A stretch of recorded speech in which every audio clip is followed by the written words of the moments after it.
महाराज हर हर गंगा के किनारे परीक्षित जब बैठ गए, सब ऋषि मुनि आने लगे और आकर के सब अपनी अपनी राय देने लगे कि अब क्या करना चाहिए। जब तक श्री सुखदेव जी को पता चला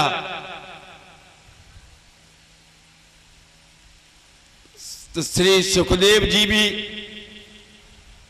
आज हर हर गंगा के किनारे चले और जो हर हर गंगा के किनारे पहुंचे,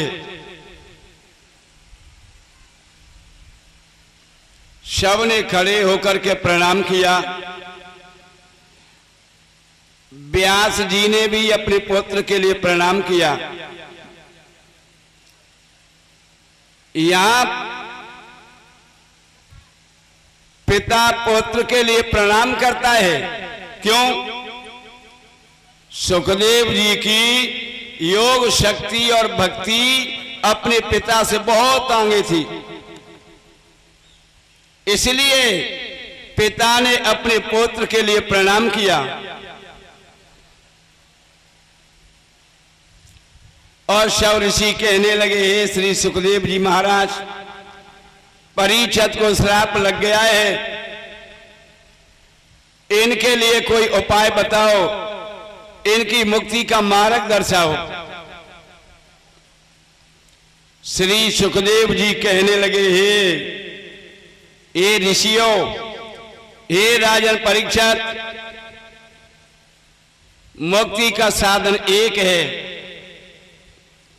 भ्रष्टो भ्रष्टो जीव भागवता तरंते। भ्रष्ट से भ्रष्ट जीव भागवत की शरण में आने से तर जाता है। कलयुग में यह हर जीव का उद्धार करती है। श्रीमद् भागवत सप्ताह पारायण इनके लिए श्रवण कराई जाए, इनका उद्धार हो जाएगा। परीक्षित कहने लगे, महाराज तो हमें आप कथा सुना दीजिए। श्री सुखदेव जी कहने लगे, हे राजन परीक्षित, हम कथा तो तुम्हें सुना देंगे, लेकिन कथा सुनने के पहले नियम सुन लो। परीक्षित जी, कथा सुनने के पहले नियम सुन लो। मन एकाग्र होना चाहिए, धुले वस्त्र पहनने चाहिए,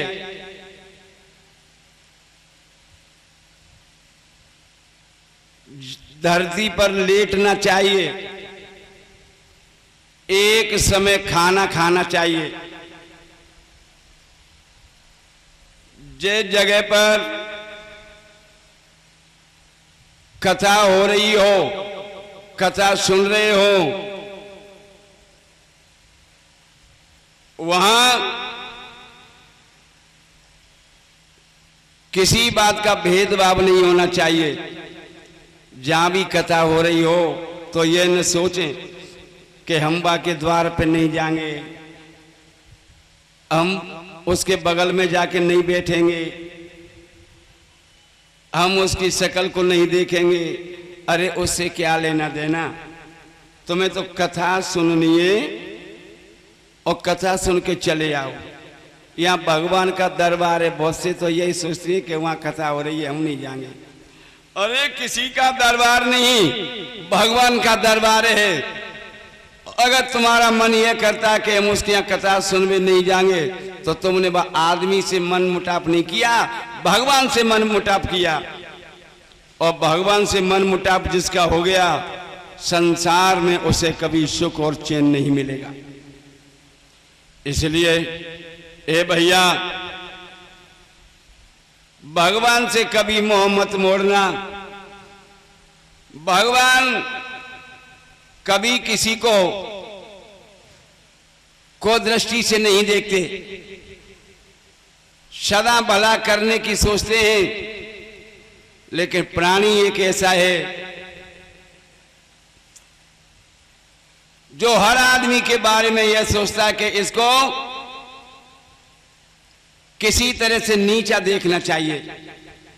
लेकिन नहीं, और हम तो सच कहेंगे, अगर हम किसी को नीचा दिखाने की सोचेंगे तो कल हमें भी कोई नीचा दिखाने की सोचेगा। परीक्षित कहने लगे, महाराज तो मुझे ये बता दो, कथा कैसे सुनी जाए। श्री सुखदेव जी कहने लगे, हे राजन परीक्षित, हम कथा तो तुम्हें श्रवण करा देंगे, लेकिन कथा सुनने के आपने नियम सुने? हाँ सुने। तो जहां भी कथा हो अपने मन में यह गणना कभी मत लाना कि हम उसके द्वारे पर नहीं जाएंगे, बाकी बगल में हम कथा बैठ कर नहीं सुनेंगे।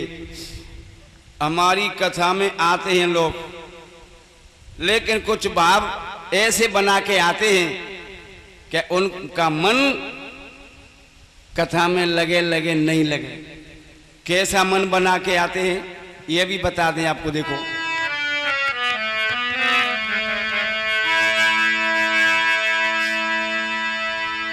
कुछ लोग इसलिए आते हैं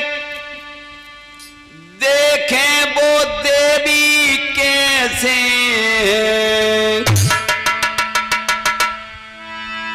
कुछ लोग इसलिए आते हैं वो कथा किस तरह कहते हैं।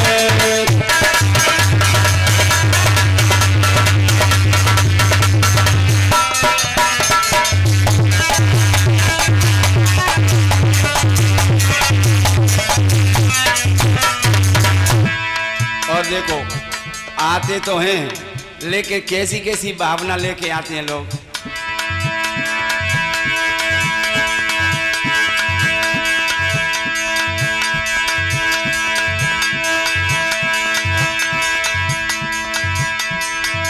कुछ दुष्ट दुराचारी बन के छुप छुप के कथा में आते हैं।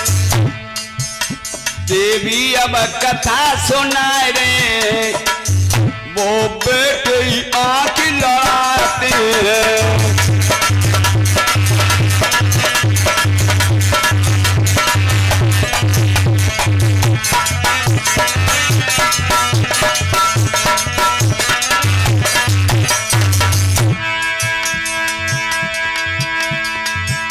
लेकिन अपनी अपनी भावना कैसी लेके आते हैं।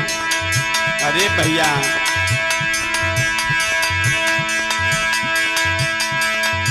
कुछ लोग इसलिए आते हैं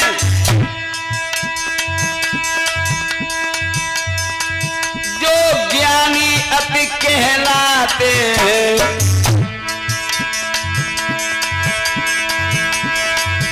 और कथा सुनने के बदले में वो खून बहा कर जाते हैं।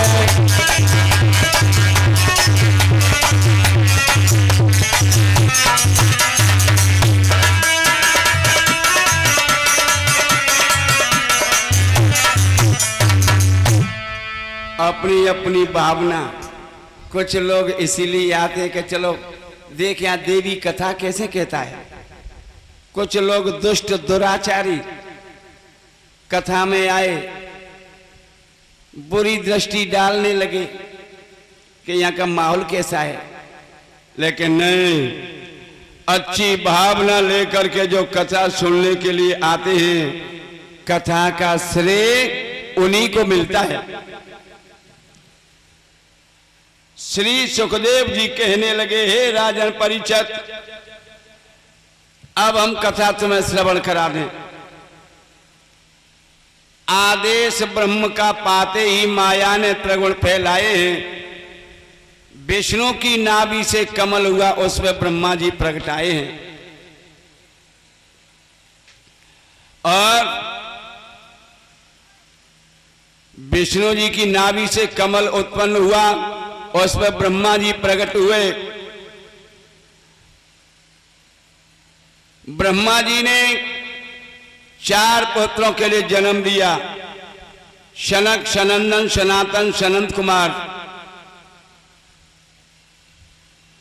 और कहने लगे, हे वत्स, हमसे तुम वरदान मांगो।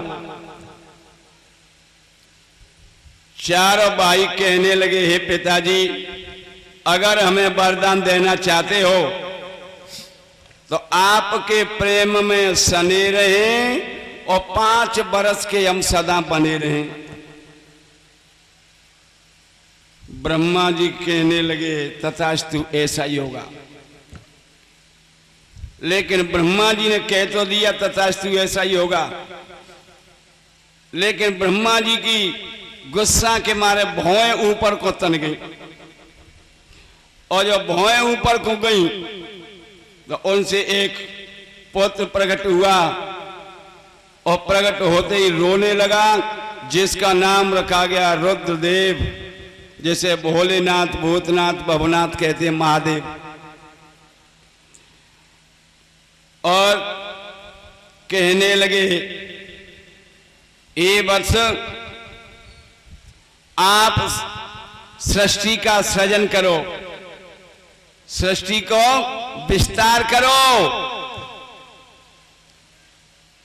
तो रुद्रदेव ने तामसी जीवों को रचना शुरू किया। सांप, बीछी, बर्र, ततैया, ऐसी जो तामसी जीव एक दूसरे को खा जाए। ब्रह्मा जी कहने लगे, रुक जाओ, रुक जाओ, रुक जाओ।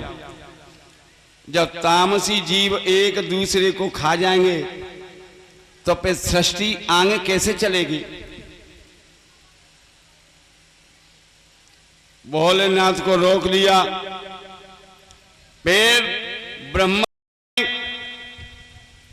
10 पुत्रों को जन्म दिया, अंगराज जैसे पुत्रों, और 10 बेटाओं के बीच में एक बेटी को और जन्म दिया, जिसका नाम रखा गया महासरस्वती। लेकिन कारण एक अटक गया, कारण एक अटक गया। कौन सा?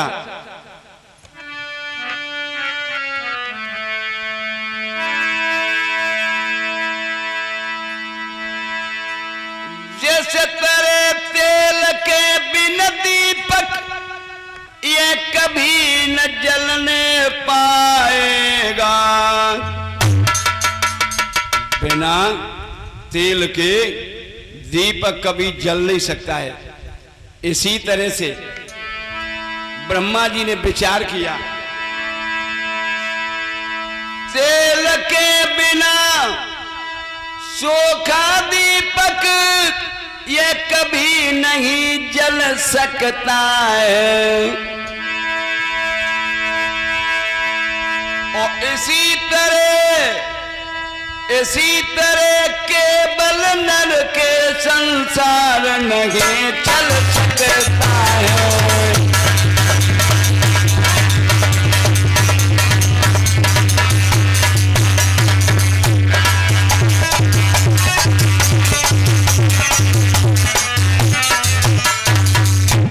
बिना तेल के सूखा दीपक कभी जल नहीं सकता है।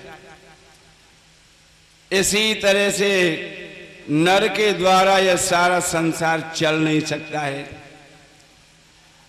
अब जब महासरस्वती के साथ में संतान बनाने का विधान कौन अपनाए, जिससे संसार की सृष्टि आगे चले? अगर कोई नहीं है तो मैं ही महासरस्वती के साथ में संतान बनाने का विधान अपनाऊं। और जो संतान बनाने का विधान अपनाने के लिए तैयार हुए, 10 पुत्रों ने कहा ब्रह्मा जी से, हे पिताजी, अगर आप बेटी के साथ में संतान बनाने का विधान अपनाओगे तो आगे चल के बेटी और बाप का रिश्ता बिल्कुल खत्म हो जाएगा। इसलिए आप पाप की ओर क्यों बढ़ रहे हो? ब्रह्मा जी कहने लगे तो अब क्या होगा? कहने लगे इस शरीर को छोड़ दो, दूसरा शरीर धारण कर लो। दूसरा शरीर धारण किया। फिर ब्रह्मा जी ने दाहिने भुजा से एक पुरुष को प्रकट किया, बाईं भुजा से एक नारी को प्रकट किया। पुरुष का नाम रखा गया श्याम मनु और नारी का रखा गया शत्रुपा।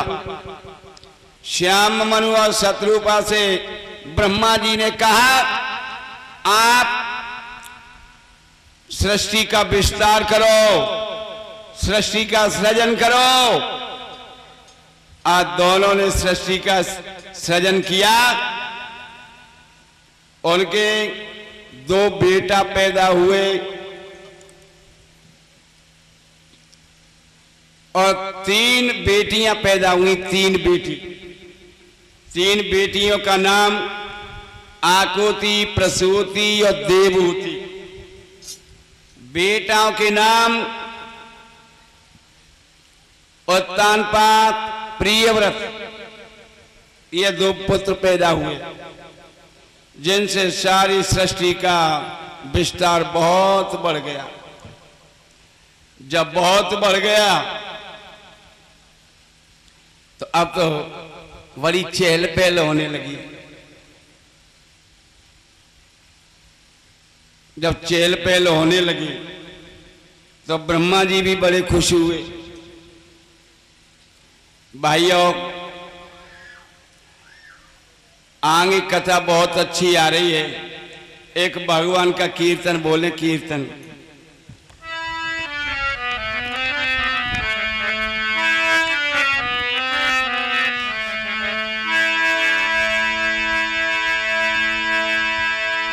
श्याम भारत में आजा, मुरली बजा जा। श्याम भारत में आजा, मुरली बजा जा। कई बार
बार श्याम भारत में आजा मुरली बजा जा एक बार।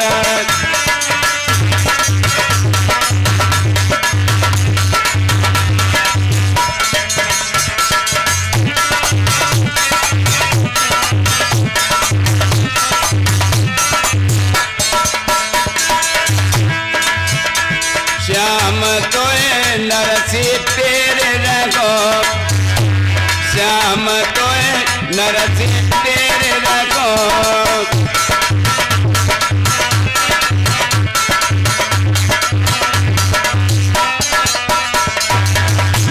बाट सिर सागर घेर रखो, बाट सिर सागर घेर रखो।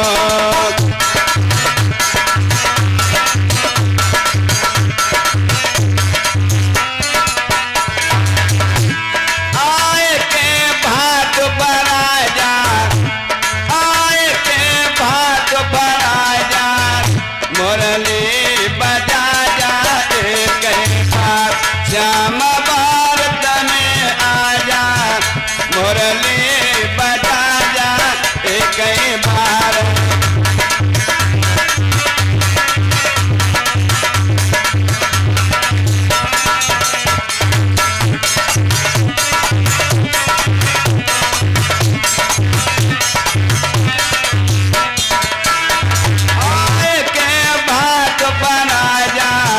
मुरली बजा जा एक बार श्याम भारत में आजा मुरली बजा जा एक बार।